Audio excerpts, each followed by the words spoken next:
Assalamualaikum warahmatullahi wabarakatuh. Alhamdulillahirrahmanirrahim. Wa bihi nasta'in wa ala umuri dunya waddin. Wassalatu wassalamu ala rasulillah Muhammadin wa ala alihi wa sahbihi ajmain. Amma ba'du. Segala puji hanya milik Allah Subhanahu wa taala yang dengan kehendak dan rahmatnya kita semua masih bisa senantiasa berkumpul untuk melaksanakan sholat isya dilanjutkan dengan salat tarawih secara berjamaah. Salawat serta salam mari kita haturkan pada junjungan Nabi kita Nabi besar Muhammad Sallallahu Alaihi Wasallam beserta sahabatnya, keluarganya dan insya Allah kepada kita sebagai umatnya. Berikut beberapa maklumat yang akan kami sampaikan pada malam ketiga dari bulan Ramadan. Pertama, Panitia Ramadan Masjid Ad-Da'wah mengadakan program taksim Al-Quran yang dilakukan setiap pada subuh yang insya Allah akan dibimbing oleh 9 pengajar dari Sulaimaniyah, dan tadarus Al-Quran yang akan diadakan setiap ba'da sholat asar selama 1 bulan penuh. Kedua, jariah yang terkumpul pada malam kemarin alhamdulillah sebesar 3.564.000.000 rupiah, sehingga total saldo jariah yang terkumpul sampai pada malam kemarin alhamdulillah sebesar 7.953.000 rupiah. Ketiga, kami mengucapkan jazakumullah untuk hidangan berbuka puasa sore ini yang kurang lebih sekitar 200 porsi yang telah disediakan oleh keluarga besar RW 10 baik dari RT 1 sampai dengan RT 23, serta Bapak Ibu jamaah sekalian yang tanpa mengurangi rasa hormat, taksim dan terima kasih yang sebesar-besarnya, namun tidak bisa kami sebutkan satu demi satu.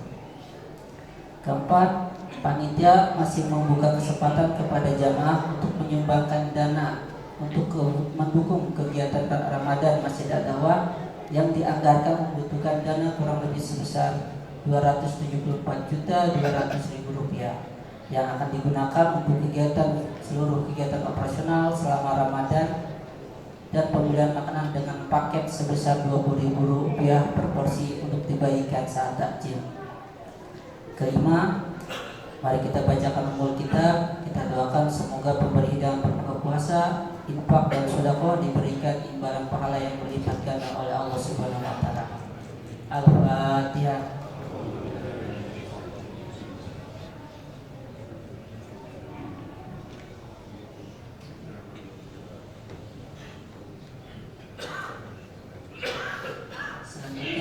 Masjid Ad-Da'wah menerima dan menyalurkan zakat seperti zakat mal, zakat fitrah sebesar 50.000 per jiwa atau 2,5 kg beras, dan pembayaran fidyah sebesar 50 atau 60.000 per jiwa per hari sesuai dengan nilai yang dikonsumsi setiap sehari-hari. Pembayaran dapat dilakukan melalui petugas kami dan melalui sekretariat ataupun melalui rekening Masjid Ad-Da'wah. Ketujuh, petugas tarawih pada malam ketiga Ramadan 1447 Hijriah adalah untuk tausiah pada malam hari ini disampaikan oleh Dr. Kiai Haji Rohiman MA dengan tema malam ini kejujuran. Sementara untuk imam salat tarawih akan dipimpin oleh Ustaz Nana. 8. Izinkan kami menyampaikan hadis Rasulullah SAW yang berbunyi, siapa yang memberi makan orang yang berpuasa, maka baginya pahala seperti orang yang berpuasa tersebut tanpa mengurangi pahala sedikit pun. Hadis riwayat Tirmizi. Terakhir, kami sampaikan kegiatan tausiah tarawih ini di setiap malamnya akan kami rekam dan dapat ditonton kembali melalui YouTube Ad-Da'wah TV.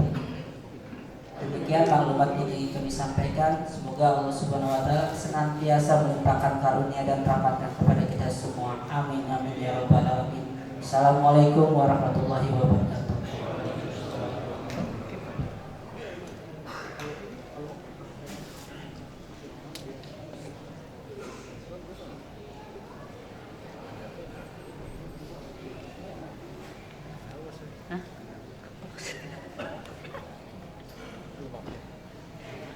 Assalamualaikum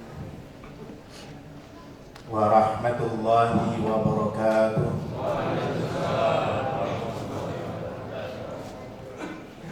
Bismillahirrahmanirrahim. Alhamdulillahilladzi ja'ala ad-dina ribatan matinan bainal qulubil mu'minin wa amara bil jihad wa ta'awan wa naha 'anil tafarruq wa tanazzu' fi kitabihil mubin. Allahumma salli wa sallim wa barik ala sayyidina wa maulana Muhammadin wa ala alihi wa sahbihi alladhina qabat nufusuhum wa sabat qulubuhum fa kanu sa'adatal mansurin. Amma ba'd, faqala Allah ta'ala azza wa jalla fi kitabihil karim, a'udzu billahi minasyaitonir rajim. Ya ayyuhalladzina amanu taqullaha wa kunu ma'as shadiqin. Al-ayah. Sadaqallahul azim. Hadratal muhtaramin, para alim ulama, para kiai, para asatid, wabil khusus orang tua saya Al-Mukarram Ayanda Kiai Haji Dr. Andes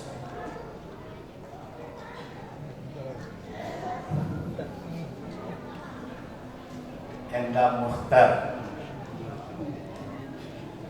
Sudah lama gak ketemu jadi lupa. Dia udah dirawat.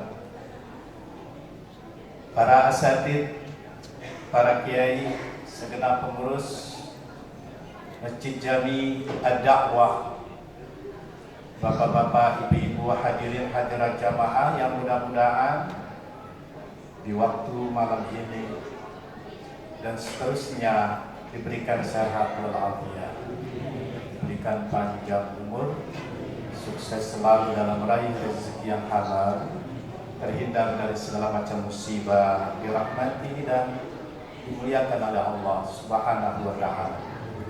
Bersyukur kita kepada Allah, dengan izinnya kita dapat menghadiri ibadah sholat Isya berjamaah dan dilanjutkan dengan sholat sunnah tarawih di malam yang ketiga, dan baru saja kita menyelesaikan ibadah puasa di hari yang kedua. Kita berharap puasa kita yang pertama dan sekarang ini serta selanjutnya itu akan menghasilkan, melahirkan hikmah, manfaat atau fungsi. Ulama mengatakan bikulli syari'atin munazzalah mulazimatun bil hikmah.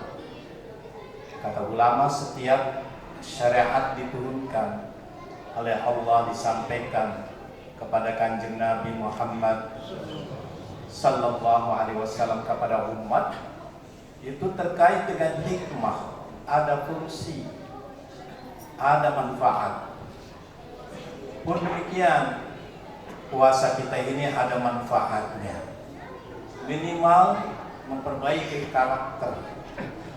karakter yang saat ini didapati oleh kita, insya Allah diantaranya adalah bersikap jujur. Kebetulan saya diminta oleh panitia untuk menjelaskan apa itu jujur. Jamaah, terkait dengan jujur, ada kitab yang namanya Riyadhus Shalihin. Saya menggunakan syarahnya Dalilul Falihin karya Al-Imam Muhammad Hamdan, yaitu pada jilid 1 halaman 174. Anin Nabi sallallahu alaihi wasallam qala inna sidqa yahdi ilal bir wa innal birra yahdi ilal jannah. Dari Nabi Muhammad sallallahu alaihi wasallam bahwa sesungguhnya sikap jujur itu menunjukkan kepada jalan kebaikan, dan jalan kebaikan menuju jalan surga. Wa innar rajula la yasduqu hatta yuktaba indallahi siddiqan. Sesungguhnya seorang yang melakukan kejujuran maka akan dicatat di sisi Allah sebagai orang yang jujur. Wa innal kadhiba yahdi ilal fujur. Sedangkan sesungguhnya orang-orang yang berbuat bohong menunjukkan kepada jalan kejahatan. Dan sesungguhnya kejahatan itu yahdi ilan nar, menunjukkan jalan ke neraka. Wa innar rajula la yakziba hatta yuktaba indallahi kadzaban. Orang yang sesungguhnya melakukan kedustaan, kebohongan, Allah akan mencatat di sisinya sebagai pembohong. Hadirin jamaah, apa kaitannya dengan ibadah puasa kita? Orang yang berpuasa tentu akan melakukan kejujuran. Kalau ada orang yang saat ini puasa Ramadan tapi berbohong lagi, bohong lagi, bohong yang satu ditutupin dengan bohong yang lainnya, itu berarti puasanya dipertanyakan. Dalam kitab Hikmatut Tasyrik wa Falsafatuhu, Syekh Ali Al-Jarjawi mengatakan inna fis shaum taqwiyatal iradah wa taglibal hukmal akli ala syahwa fa idza tardal insan bidzalika irtiyaban taman wa asbaha sultan lil aql lil hawa kana dzalika min quwwatil azimah. Sesungguhnya pada pelaksanaan ibadah puasa itu terdapat kekuatan kehendak, dominasi hukum akal dibandingkan syahwatnya, dibandingkan nafsunya.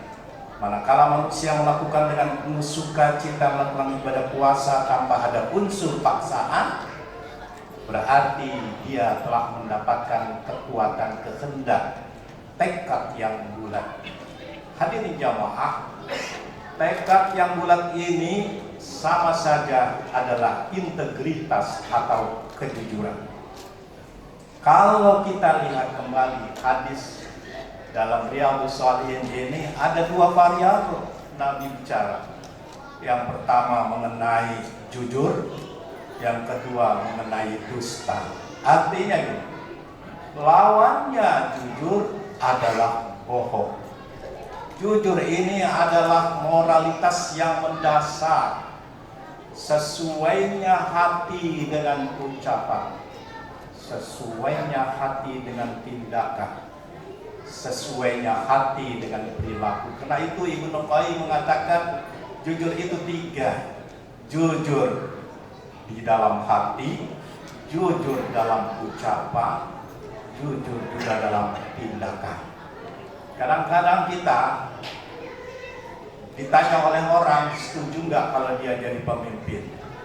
Dia hatinya mah berat banget itu bicara, tapi terlepas dari mulutnya, ya dah, saya setuju. Karena setuju kenapa? Ya karena dia masih bergantung hidupnya dengan orang tersebut. Nah, ini namanya kita masih berbuat dusta. Bapak pernah nggak berbuat bohong? Pak, pernah nggak berbuat bohong? Sama siapa? Sama istrinya. Bu, ibu pernah nggak berbuat bohong? Sama siapa? Sama suaminya. Saya pernah melihat jamaah saya, Pak, itu sampai ribut dengan istri. Artinya bertengkar dalam istri. Cuma gara-gara HP. HP ini sudah 7 tahun terdaftar di namanya itu, ya, hubungan kontaknya namanya Udin tukang gas. Ternyata Udin tukang gas ini malam-malam WA, sayang kamu sudah tidur belum? Nah, ya, pas diusut sama istrinya, ternyata itu adalah akal-akalan suaminya. Berarti bohong gak ini suaminya? Masya Allah. Itu udah berarti bohong tiga-tiganya. Bohong dalam ucapannya, bohong dalam hatinya, bohong juga dalam perilakunya. Hadirin jamaah yang mudah-mudahan dirahmati dan dimuliakan oleh Allah, orang yang bohong itu jauh daripada keberkahan. Orang yang bohong tidak tenang hidupnya. Kebohongan yang dilakukan ditutupi dengan berbagai potensi, lama-lama juga terbongkar. Yakin. Nah, secara stratifikasi sosial, bohong itu bisa dilakukan pemimpin. Bohong itu bisa dilakukan oleh seorang pelajar. Bohong itu juga bisa dilakukan seorang ustaz, seorang kiai. Bisa, kenapa enggak? Ya. Bohong itu juga bisa dilakukan pada kehidupan rumah tangga. Na'udzubillah. Ini kita hindar. Di mana orang ini diluruskan supaya tidak berbohong dalam ibadah puasa tersebut. Nah, hadirin jamaah, dalam satu ayat dijelaskan, ya ayyuhalladzina amanu, ya ayyuhalladzina amanu taqullah wa kunu ma'as-shadiqin. Wahai orang-orang yang beriman, bertakwalah kepada Allah dan bergaullah kamu itu bersama orang-orang yang jujur. Kalau kita bergaul dengan orang jujur, maka kita akan bisa ikut jujur. Kalau kita lingkungannya, komunitasnya bergaul cuma orang-orang brengsek, tukang bohong, melulu kerjanya, maka kita pun ikut bohong. Begitulah Al-Quran mengajarkan agar kita ini tidak boleh lepas dari komunitas orang-orang jujur. Hadirin, Abdullah bin Mubarak pernah bekerja di satu perusahaan perkebunan, perusahaan anggur. 25 tahun dia bekerja. Saat majikannya, tuannya ini memerintahkan, "Hai Mubarak, saya mau kedatangan tamu, teman sahabat saya yang lama mau datang ke sini. Tolong kamu sediakan anggur yang manis-manis, yang lezat dan enak sekali." Saat itu Abdullah Mubarak karena diperintah oleh tuannya, dia metik anggur, ditaruh di piring, disediakan tamunya. Begitu dimakan, tamunya dilihat meringis-ringis, kena keaseman. Maka malulah tuan rumahnya, majikannya ini malu. Mau bawa ke sini. Ya, setelah pulang itu temannya dipanggil Mubarak. Ada apa tuan? Kamu bagaimana? Saya kan minta anggurnya ini yang manis, yaitu sudah saya usahakan anggur yang manis. Ini dimakan sama saya, ini asam. Saya nggak tahu tuan mana anggur manis, mana anggur asam. Kamu kerja sama saya sudah berapa lama? Sudah 25 tahun. Kenapa nggak bisa bedakan? Karena tugas saya adalah bekerja, memelihara anggur-anggur tuan, bukan makan. Kalau saya makan, berarti saya harus izin, jujur sama tuan, bahwa saya itu setelah memakan satu butir anggur, tuan harus tahu yang punya. Selama ini saya tidak pernah mencuri, walaupun satu anggur, satu butir saja. Kenapa? Karena kejujurannya. Kalau kita mungkin satu karung kali kita bawa. Ya, inilah kejujuran jamaah. Perlu dicontoh. Pun demikian, Sayyidina Umar radhiyallahu anhu ketika berjumpa dengan seorang pengembala kambing. Kambingnya ini ada sekitar 100 ekor kambing. Umar ingin sekali memotong salah satu kambing dari orang yang mengambil kambing ini.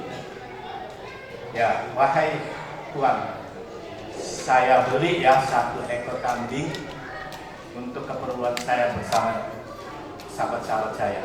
Oh maaf, ini nggak dijual.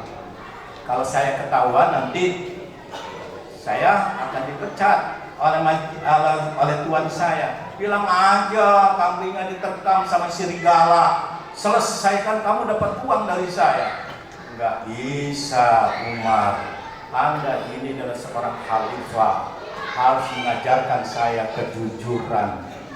Kalau tuan saya tidak tahu melakukan kecurangan, tapi Allah melihat diri saya melakukan kecurangan. Nah, hadirin jamaah, ternyata pengembala kambing ini masih memiliki kejujuran. Nah, akibat kejujuran inilah dirinya akan bahagia, akan tenang, akan sejahtera. Orang yang selalu bohong, hidupnya itu gelisah. Ketika kita melamar kerja dengan memberikan suap kepada orang yang masukin kerja kita, maka gaji pertama yang kita makan itu adalah haram. Mengapa? Karena hasil bohong, tidak melakukan kejujuran. Begitu kita makan, istri kita juga makan, maka istri kita sama saja makan haram. Ketika punya anak, anaknya juga ikut haram. Sampai kerja kita ini berhenti pensiun usia 60 tahun, baru pada saat itu kita bebas dari mahrumat, hal-hal yang diharamkan. Mau jadi pemimpin misalkan menggunakan ijazah palsu, maka ini adalah bohong. Kalau bohong, kepemimpinan itu batal. Kalau batal berarti rezekinya juga dia batal. Semua yang dipimpin ini juga akan salah, jauh daripada keberkahan. Ya, jadi kemarin belum lama saya diminta, karena saya ceramah di depan ya orang-orang yang dianggap memiliki kemampuan yang luar biasa, para profesor semua. Ya, sebelum ceramah saya diminta apa enggak? Ijazahnya. S3 saya diminta. Tolong di-share Pak Ustaz, saya share. Ini ijazah saya. Insya Allah asli, tidak beli di pasar pramuka. Saya katakan begitu. Memang harus begitu sekarang. Kalau dia memang ngaku ahli, harus orang yang berwenang itu ditanya. Kebanyakan orang-orang yang bohong ini justru adalah orang-orang yang bisa berbicara di depan, tahu dalilnya, tahu hadisnya, tahu tafsirnya, tapi kerjanya bohong. Mudah-mudahan kita tidak bohong. Assalamualaikum warahmatullahi wabarakatuh.